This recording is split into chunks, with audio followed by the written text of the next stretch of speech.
कक्षा 5वीं, विषय हिंदी, उपविषय पाठ 5, पुष्प की अभिलाषा। बच्चों, यह आपकी कविता है और इस कविता को हमने सहस्वर वाचन भी किया, इसके कठिन शब्द व शब्दार्थ का भी अध्ययन किया तथा प्रश्न उत्तर को भी जाना। आज व्याख्यान 4 में इस पाठ को हम सार रूप में समझेंगे।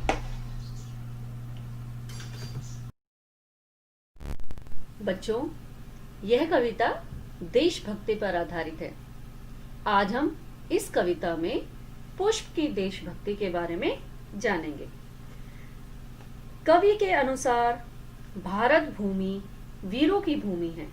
यहाँ एक से बढ़कर एक वीर हुए हैं, जिनकी वीरता का लोहा पूरी दुनिया ने माना है। वीर भारतीय सैनिक अपनी मातृभूमि की रक्षा के लिए अपना सर्वस्व अर्थात सब कुछ बलिदान करने के लिए सदैव तत्पर रहते हैं। तत्पर का अर्थ है तैयार।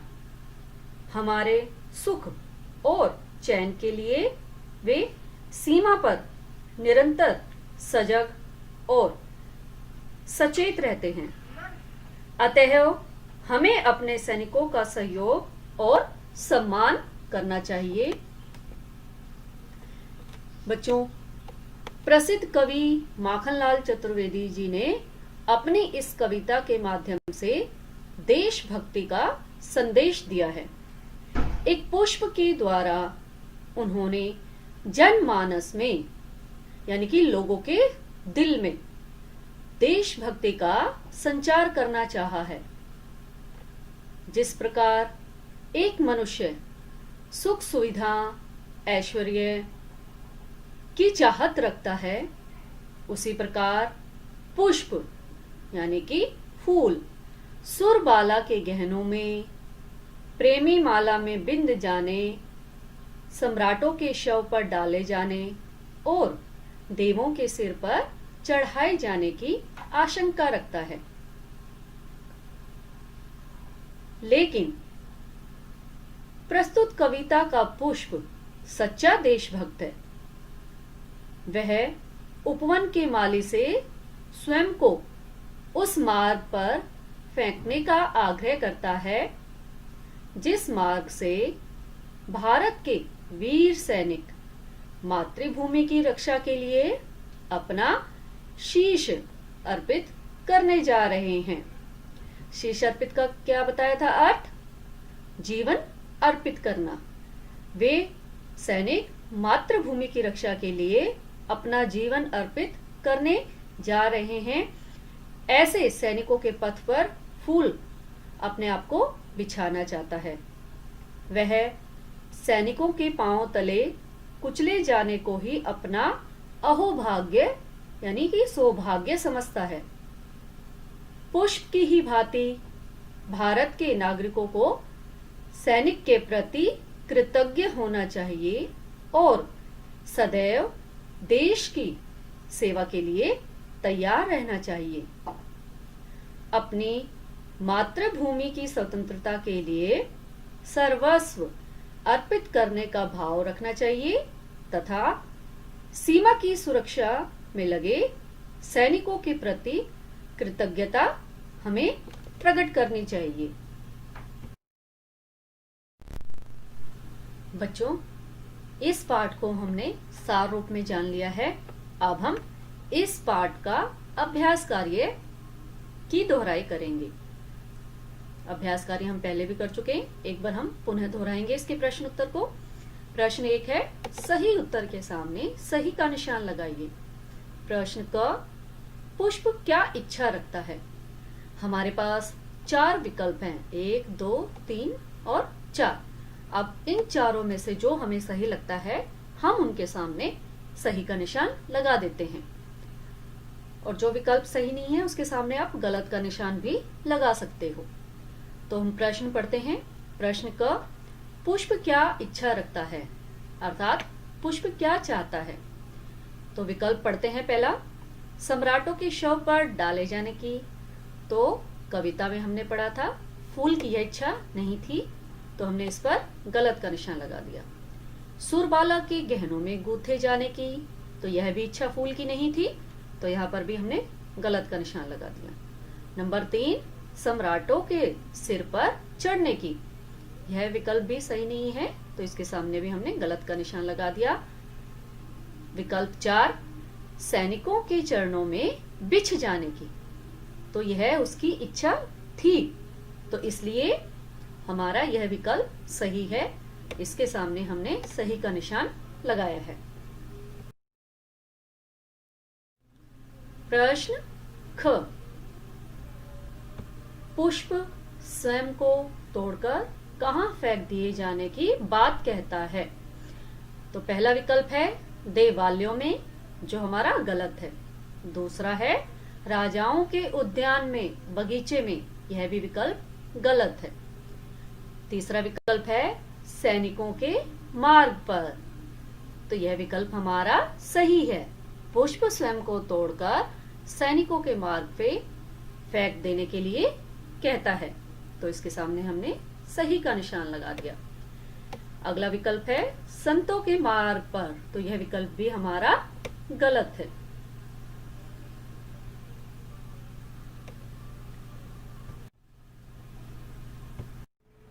प्रश्न 2, प्रश्न 2 है निम्नलिखित प्रश्नों के उत्तर लिखिए।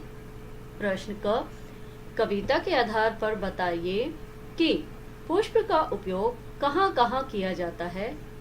बच्चों, हमें कविता को ध्यान में रखते हुए इस प्रश्न का उत्तर देना है।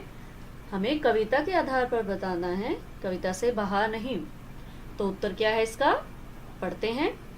पुष्प का उपयोग सुरबाला के गहनों में, प्रेमी माला में, सम्राटों के शव पर डाले जाने में और देवों के सिर पर चढ़ाए जाने में होता है। प्रश्न ख, पुष्प सुरबाला के गहनों में क्यों नहीं गूंथा जाना चाहता? मतलब फूल यह क्यों नहीं चाहता है कि वह किसी देवकन्या या अप्सरा के बालों में गूंथा जाए।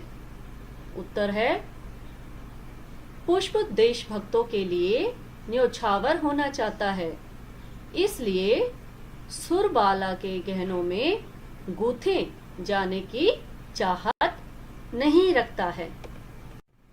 प्रश्न ग, पुष्प प्रेमी का हार बनने का इच्छुक क्यों नहीं है? उत्तर है पुष्प किसी न किसी रूप में देश सेवा करना चाहता है और प्रेमी माला का देश सेवा से कोई ताल्लुक नहीं है, कोई मतलब नहीं है। अतः पुष्प प्रेमी का हार बनने का इच्छुक नहीं है। प्रश्न घ, पुष्प की क्या अभिलाषा है, अर्थात फूल की क्या इच्छा है, इससे हमें क्या सीख मिलती है? पहले उसकी अभिलाषा बतानी है और फिर उसकी सीख बतानी है।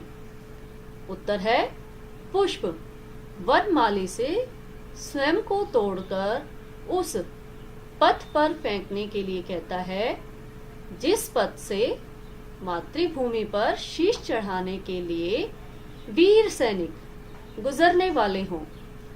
इससे हमें देशभक्ति की सीख मिलती है। क्या मिलती है? इससे हमें देशभक्ति की सीख मिलती है। और फूल क्या चाहता है?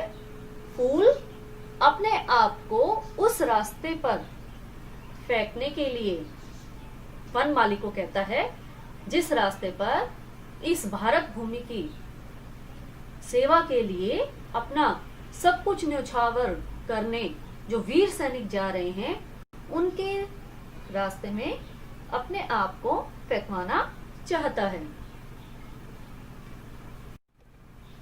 बच्चों, अब इस पाठ का भाषा ज्ञान हम देखते हैं। प्रश्न 1, दिए गए शब्दों के 2 पर्यायवाची शब्द लिखिए। क, हरि। हरि का पर्यायवाची क्या है? भगवान प्रभु। ख सिर, सिर का पर्यायवाची क्या है? माथा, मस्तक। ग पथ, पथ का पर्यायवाची है रास्ता, मार्ग। घ मातृ, इसके पर्यायवाची हैं माता, जननी। ड सम्राट, इसके पर्यायवाची हैं राजा, भूपति। एक बार पुनः पढ़ते हैं। हरि के पर्यायवाची हैं भगवान, प्रभु। सिर, सिर के पर्यायवाची हैं माथा, मस्तक।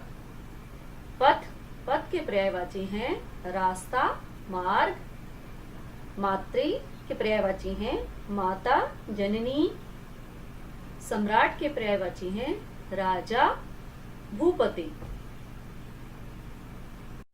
प्रश्न 2, समान तुक या ल से अंत होने वाले शब्दों को तुकांत शब्द कहते हैं। जैसे बुलबुल, चुलबुल।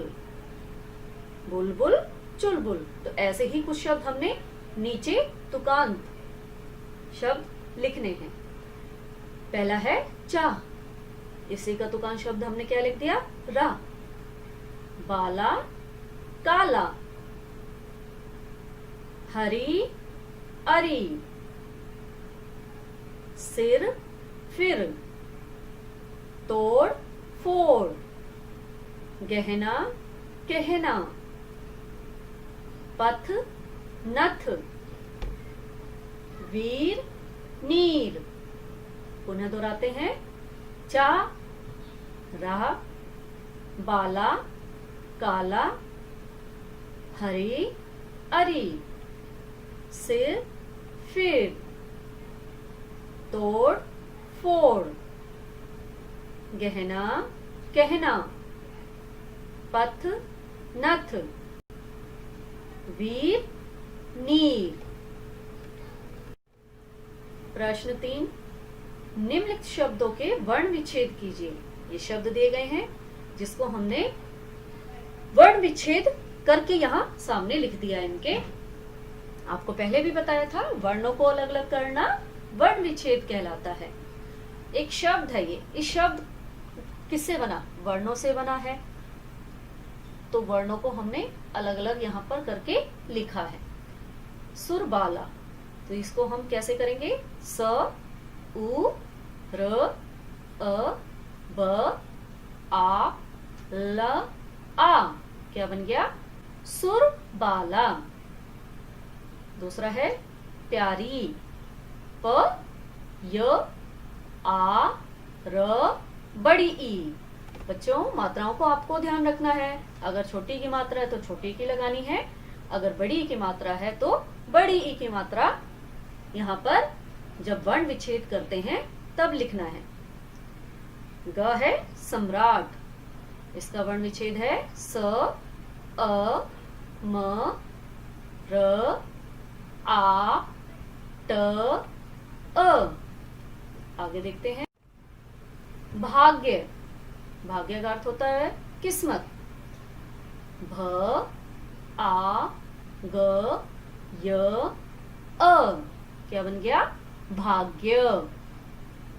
ड है मातृभूमि। म, आ, त, री। भ, उ, म, ई। अब यहाँ पर देखो छोटी की मात्रा है तो हमने यहाँ पर छोटी ई लिखा है। अगला है शीश, इसको हम ज्यादा देर तक उच्चारण करते हैं तो किसकी आवाज आ रही है? बड़ी ई की मात्रा की। तो श, ई, श, अ। क्या बन गया? यह है शीश। अगला है गूथा, इसका वर्ण विच्छेद कैसे किया? ग, उ, थ, आ। गूथा। बच्चों, व्याख्यान 4 के आधार पर आज का आपका गृह कार्य है प्रदत्त कार्य। प्रदत्त कार्य में कुछ प्रश्न दिए गए हैं, आपको उन प्रश्नों के उत्तर यहाँ पर लिखने हैं। जैसे प्रश्न 1 है, निम्नलिखित प्रश्नों के उत्तर लिखिए। क, कविता के आधार पर बताइए कि पुष्प का उपयोग कहाँ कहाँ किया जाता है। तो आपको यहाँ पर इस प्रश्न का उत्तर लिखना है। प्रश्न ख, पुष्प प्रेमी का हार बनने का इच्छुक क्यों नहीं है। प्रश्न 2 है बच्चों, दिए गए चित्र के सामने दो दो पर्यायवाची शब्द लिखने हैं।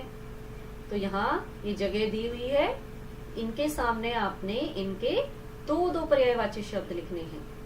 आंख, फूल, सूर्य, लड़का या मनुष्य, सांप और घोड़ा। पहला क्या है, आंख, फूल, सूर्य, मनुष्य, सांप और घोड़ा। इनके सामने आपने इनके दो दो पर्यायवाची शब्द लिखने हैं। प्रश्न 3, निम्नलिखित शब्दों के वर्ण विच्छेद कीजिए। अभी आपने अपने पाठ में भाषा ज्ञान में शब्दों को अलग अलग किया था, तो वही क्या कहलाता है, वर्ण विच्छेद। तो यहाँ भी कुछ शब्द दिए गए हैं जिनका आपने वर्ण विच्छेद करना है। क्षमा, ज्ञान, संबंध, जमीन। प्रश्न 4, नीचे दिए गए शब्दों के अर्थ लिखिए। ये शब्द अर्थ आपने किए हैं, तो उसी आधार पर यह प्रश्न है। क, चा, ख, सुरबाला, ग, सम्राट और घ, वनमाली। इन शब्दों के आपने अर्थ लिखने हैं। बच्चों, व्याख्यान 3 का जो आपको गृह कार्य दिया गया था, आज हम उस व्याख्यान 3 के गृह कार्य का हल जानते हैं कि क्या हमने अपना गृह कार्य सही तरीके से किया है। अगर किसी की मात्राओं की गलतियां हैं तो वो बच्चा लिखकर अभ्यास कर सकता है, अपनी गलतियों को सुधार सकता है। चलिए हम प्रश्न पढ़ते हैं। प्रश्न 1, निम्नलिखित प्रश्नों के उत्तर लिखिए। क, पुष्प क्या इच्छा रखता है। उत्तर है, पुष्प सैनिकों के चरणों में बिछ जाने की इच्छा रखता है। उन्हें पढ़ते हैं, पुष्प क्या इच्छा रखता है। उत्तर है, पुष्प सैनिकों के चरणों में बिछ जाने की इच्छा रखता है। प्रश्न ख, पुष्प सुरबाला के गहनों में क्यों नहीं गूंथा जाना चाहता है। उत्तर है, पुष्प देशभक्तों के लिए न्योछावर होना चाहता है, इसलिए सुरबाला के गहनों में गूंथे जाने की चाहत नहीं रखता है। क्या चाहता है पुष्प, वह देशभक्ति के लिए अपने आप को न्योछावर करना चाहता है और इसलिए वह नहीं चाहता है कि वह सुरबाला अर्थात देव कन्या या अप्सरा के गहनों में गूंथा जाऊं। उन्हें पढ़ते हैं, पुष्प सुरबाला के गहनों में क्यों नहीं गूंथा जाना चाहता है। उत्तर है, पुष्प देशभक्तों के लिए न्योछावर होना चाहता है, इसलिए सुरबाला के गहनों में गूंथे जाने की चाहत नहीं रखता है। प्रश्न ग, पुष्प की अभिलाषा कविता से आपको क्या सीख मिलती है। पुष्प की अभिलाषा कविता से आपको क्या सीख मिलती है। उत्तर है, पुष्प की अभिलाषा कविता से यह सीख मिलती है कि यहाँ पर कौन सी आई है, छोटी ई की। हमें देश की सुरक्षा करने वाले सैनिक का सम्मान करना चाहिए। पुनः पढ़ते हैं, पुष्प की अभिलाषा कविता से आपको क्या सीख मिलती है। उत्तर है, पुष्प की अभिलाषा कविता से यह सीख मिलती है कि हमें देश की सुरक्षा करने वाले सैनिक का सम्मान करना चाहिए। वो हमेशा हमारे लिए दुश्मनों से लड़ते हैं तो हमें उनका निरादर नहीं करना चाहिए। क्या करना चाहिए? हमें उनका सम्मान करना चाहिए। तो बच्चों, आपको भी यदि कोई सैनिक मिलता है तो आपको भी उनका सम्मान करना चाहिए, उन्हें हाथ जोड़कर नमस्कार करना चाहिए। तो बच्चों, आपको इस कविता के भाषा ज्ञान, अभ्यास कार्य आदि का हमने पुनः अभ्यास करवाया है। तो अब आप इन सबको अच्छे से याद करोगे। हमारे इस चैनल को सब्सक्राइब कीजिए और वीडियो को लाइक कीजिए। धन्यवाद।